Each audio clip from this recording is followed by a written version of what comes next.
আসসালামু আলাইকুম প্রিয় দর্শক, আশা করি সবাই ভালো আছেন।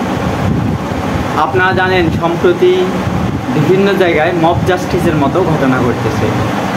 এই যে গত পরশুদিন জাহাঙ্গীরনগর বিশ্ববিদ্যালয়ে একজন ছাত্রলীগ নেতাকে পিটিয়ে মেরে ফেলা হয়েছে এবং একই দিনে ঢাকা বিশ্ববিদ্যালয়ে একজন আধা পাগল এক যুবককে চোর সন্দেহে পিটিয়ে মেরে ফেলা হয়েছে। দুটো ঘটনাই একদম স্বেচ্ছাচারিতা, সন্দেহের বশে অথবা আর জাহাঙ্গীরনগরে যেটা ঘটেছে সেটা হচ্ছে ছাত্রলীগ নেতাকে পিটিয়ে মেরে ফেলা। তো আমাদের কথা হচ্ছে জাহাঙ্গীরনগর বিশ্ববিদ্যালয়ে যেই ছাত্রলীগ নেতাকে পিটিয়ে মেরে ফেলা হয়েছে, ধরে নিয়েছি যে তার পূর্ব অনেক ক্রাইম আছে। সে সাধারণ ছাত্রদের ওপর আক্রমণ করেছে, বিভিন্ন ধরনের ছাত্র দল অথবা অন্যান্য রাজনৈতিক দলের নেতাকর্মীদের ওপর আক্রমণ করেছে, এমন অভিযোগ তার বিরুদ্ধে আছে বলে আমরা ধরে নিচ্ছি। কিন্তু তারপরেও কি একজন ছাত্রকে নিজের মন মতো পিটিয়ে মেরে ফেলা যায়?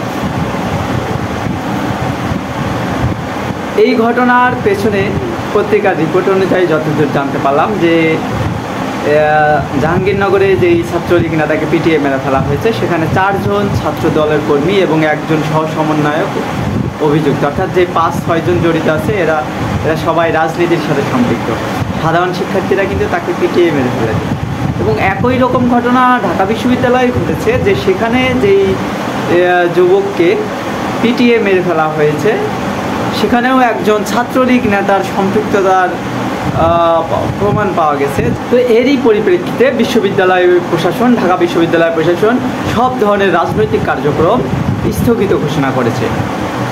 আমরা অবশ্যই এই সিদ্ধান্তকে সাধুবাদ জানাই এবং একই সাথে আমরা বলবো যে অচিরেই ছাত্র সংসদ নির্বাচন চালু করে দেশকে নেতৃত্ব দেওয়ার জন্য আগামী প্রজন্ম তৈরি করে ছাত্র সংসদ নির্বাচনের মাধ্যমে বিশ্ববিদ্যালয়ের সার্বিক পরিস্থিতি, ছাত্রদের বিভিন্ন দাবি দেওয়া সহ বিভিন্ন পরিস্থিতি স্থিতিশীল থাকবে বলে আমরা আশা করছি।